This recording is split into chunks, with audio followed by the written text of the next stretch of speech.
Hi, and welcome to this video tutorial on all the possibilities that are available through Google Slides for both you and your students. So when you think of Google Slides, most people think of how you present information, how you deliver visually appealing lecture. But Google Slides is so much more. And I would really encourage you to take a look at the 6 different ways that you can use Google Slides. And if something stands out to you and you want to learn more, please reach out to me so we can talk specific to the objectives that you have or the goals that you have for your class. So we are going to go through 6 different uses and we'll skim through them. I'll show you some examples. Again, this is not a how-to video. This is just, here is all of the potential of Google Slides. We can use Google Slides for manipulatives, create digital binders for our students, branching slideshows, which that really boils down to creating choice boards and games. And who knew it? But Google Slides is a phenomenal program that's really familiar and easy to use for both teachers and students, but you can create some amazing graphic design through it. Storyboards, comics, even stop motion animation is a potential use of Google Slides. So let's look at some of these manipulatives. When you're creating a lesson that you're going to present and you're probably using Google Slides to deliver your content, you could create guided notes for students through Google Slides that they fill out. So as you're talking through content, the student is annotating their notes. What language is spoken in Brazil? So they're adding in their notes. You can even add a text box that has the background of yellow for vocabulary terms. And so this will help students see it in context, but then they can also come over here and note the term and define it. So it's all nice and neat and organized within Google Slides, within their digital guided notes. Now, you can also talk through some timelines. And maybe this is not just completely guided notes, but they're going back into the book. They're looking on a web quest to find the answers of what were the 10 bloodiest battles of the Civil War. I've provided the dates. I want them to give me the name of the battle, give me some key pieces of information. It's visually appealing and it's digital, so it's saved for them. All right, so another thing that you can do, and this is great with science, and this is even better with maps, is you put in a graphic that you want students to label. And by just creating text boxes over here, students can now click and drag and label the different areas of these particular cells. So I'm going to go ahead and place my nucleus and my cell membrane. You can also do it where there's not boxes around it. You can have them do arrows to these particular points in a plant cell or animal cell. But think about the potential of the drag and drop is you've just created text boxes and put an image, and now students have a great visual aid when studying. All right, a very similar activity, which is drag and drop, can be a sorting activity. And so this is just one with vocabulary. This could easily be turned into a Venn diagram where you're comparing 2 different countries where they had some similarities during the Civil War. Maybe it was the Union and Confederacy. What were some similarities? What were some differences? Different time periods, different scientific concepts. And again, you've just created your buckets or your Venn diagram, and students are clicking and dragging their terms into the right bucket. All right, the next thing that you've seen, and I know I've personally used this a lot this year, are digital binders. And so digital binders do take a little bit of advanced thought because the templates that I've used for all of them are pre-designed templates. So what I have to really think about beforehand is how many tabs do I need? So for this particular example, I was just doing a Unit 2 binder, kind of like a digital notebook. And so I really only needed 4 tabs because within Unit 2, there were 3 lessons and I wanted them to have their warm-up activities. So you can see this is all done within Google Slides, but what is really neat is for students, these are all linked to different parts of the binder so they can hop from warm-ups to lesson 2 to lesson 3 really quickly. So I've put in on the front part of their binder what to expect from an assessment standpoint, and I've put in their study guide. I haven't given them the questions, but I'm saying, hey, here are the vocabulary terms that you need to know. Here is what you really need to study in gearing up for the Unit 2 exam. So when I move into warm-ups, I give them the instruction on the warm-ups, and then I can leave these as blank pages if I want and project the daily problem and they have to annotate it in their notebook, or I can provide them in the case of geometry with the actual problem that I want them to solve. Then when we go into the lesson, I can give them the objectives for that particular lesson and link any resources that would be helpful for them. So when they're studying, they're still in their digital binder. And then the next page is where they take notes. And the nice thing is that they can go ahead and just duplicate this slide if they have more than 2 pages of notes for lesson 1. And I've just repeated the same thing for lesson 2, a blank page that they can go ahead and duplicate as they add on to their notes. And the same thing for Unit 3. And a blank page that they can duplicate.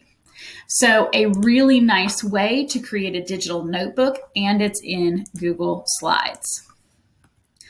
All right, so because we kind of talked through digital binders and that is all about linking, I do want to talk about choice boards.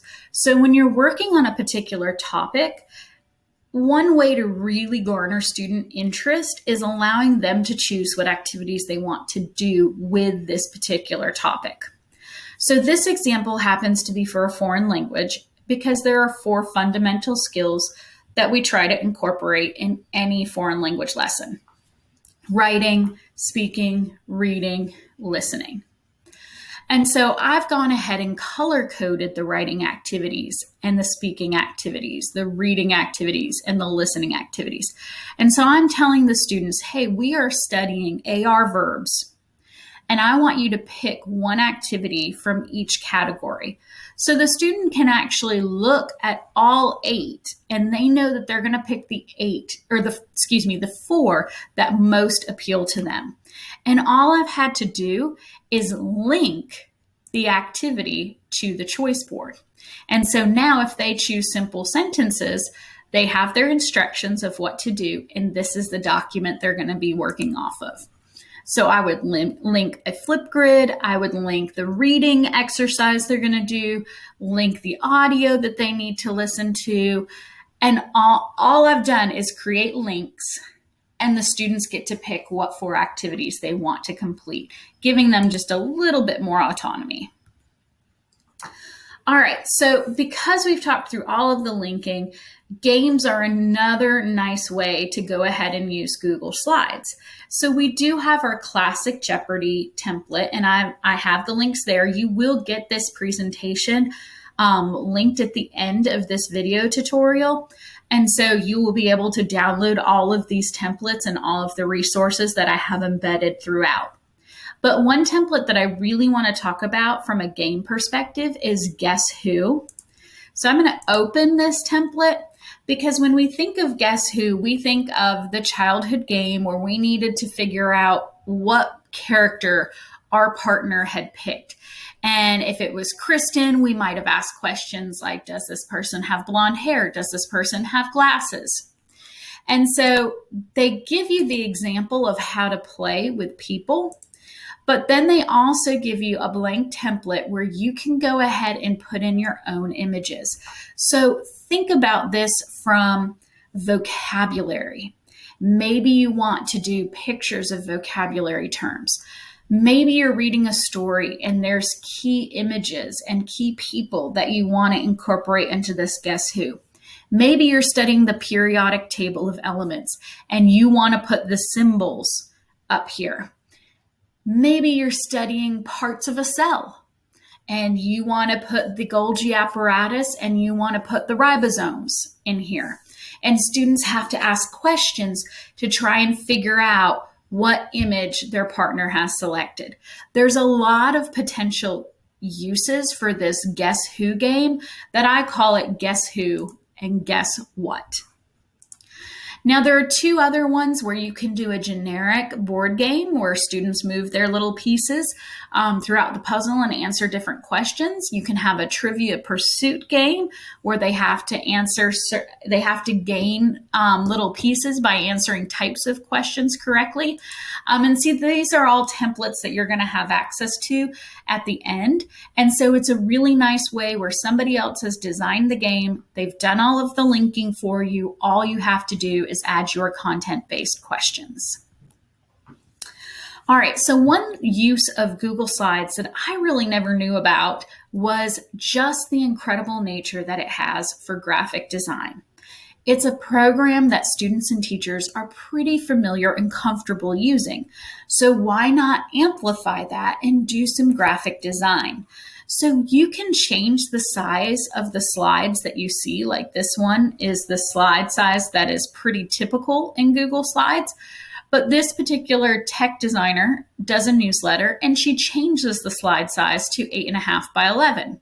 So she can print it, and she has these newsletters that she actually posts in the bathrooms. That's why it's called Google on the Loo for her teachers. But think about this in terms of a digital one-pager. If you want students to create a one-pager, a nice visual graphic on one concept that you're covering, or on a book that they've read, a novel you're studying in class, you can use Google Slides to achieve that.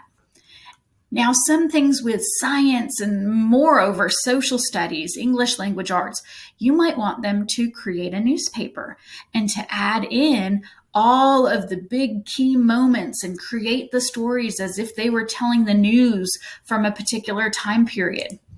Well, this slide template right here has multiple options for you to go ahead and do that. They have a lot of different newspaper template ideas where students can just edit this and add in information on what they're learning. And then lastly, infographics are really popular, and businesses want to be able to deliver information in a concise manner that is visually appealing and that really catches the eye. So infographics are a great thing to teach students. You first have to think through what you actually want to present, but there is a website with a ton of free templates that can be used in Google Slides. And all you do as a student or a teacher is you edit the information. It's designed for you. You just edit it to the information you want to provide. So graphic design is a really cool tool within Google Slides. All right, so I have two storyboards here that I will go ahead and show. They might seem a little bit more K-5, but let's take it up to where they're recapping or summarizing a novel that we're reading in middle school or high school. Or if you're teaching the elements of a story, just wait until we hit Choose Your Own Adventure. This is a really cool, high-level, critical thinking story design that you can do within Google Slides. But let me show you these other two options first. So if you're doing a book report and you want the students, maybe they're doing outside reading and you want them to recap what they've read, or maybe they're creating their own story. Maybe they're writing their own poem. Within Google Slides, you can go ahead and create a storyboard. So this author has actually narrated his storyboard. My pickup has hiccups by Eric Kurtz. My pickup has hiccups. It jiggles and so the student can narrate their own story, their own summary, adding in pictures and narration. Now, using some animation, they can create more comic strip style. So this one is actually at the end, but you can see, let me go back to the beginning, just how this animation works. All right, so this one is Robot and Penguin, and you can see how the robot animation moves in and the actual conversation bubbles appear. And so that's just using animation within Google Slides. So something very easy that the students could do. But let's talk about choose your own adventure. If you are talking to students and teaching them anything about how stories are crafted, choose your own adventure is really cool. You start off with the main plot and you continue through. And this continue button is just a link. But now you get to the part where you have to decide what you're going to do. Do you want to continue on without supplies or go to the peddlers for supplies? So these are independent links. So I'm going to click here and I shouldn't have done that because I died. And it's the end. So I'm going to go back to the beginning and all of these links take me to different places in the story. So now I'm going to go to the peddlers for supplies. And then I can choose, am I taking the right path or the left path? Am I going to go through the underbrush? Okay, continue on to another path. So it's really cool in how to actually design a story. And all you're doing is linking these options to different parts of your Google Slide presentation. So definitely consider a choose your own adventure if you're talking through how to create storylines. All right, so stop motion and animation is another thing you can do with Google Slides. Now it is a little bit more advanced because it takes a lot of those animation techniques that we saw in the comic strip. And so there's a video tutorial by Eric Kurtz that you will have access to that really talks you through how to do these. But some great examples have been how to solve math problems. And so it's just walking students through the different steps of creating the sum of angles or calculating the sum of angles of a triangle. Some even have narration where the students or the teacher can be talking through the process. And I will actually show you the life cycle of a butterfly. Some talk about the cell cycle. Some create more like GIFs for vocabulary terms. So there's a lot you can do with stop motion and animation, but I'd highly recommend you watch the video tutorial. And if you are interested, reach out to me because there are a lot of different programs and some that might be better suited for your discipline. But let's look at just how robust Google Slides can be with stop motion and animation. This is the life cycle of a butterfly. The caterpillar eats leaves and grows big. The caterpillar hangs upside down and forms a chrysalis. The caterpillar undergoes metamorphosis to become a butterfly. The butterfly emerges and lays new eggs. All right, so that is stop motion and animation. Now, like I said, you are going to get a link to this Google Slide presentation, so you have all access to all of these free templates. Slides Carnival, Slides Mania, Slides Go, and Control Alt Achieve are incredible websites that have probably close to 1,000 different templates that you can download for free.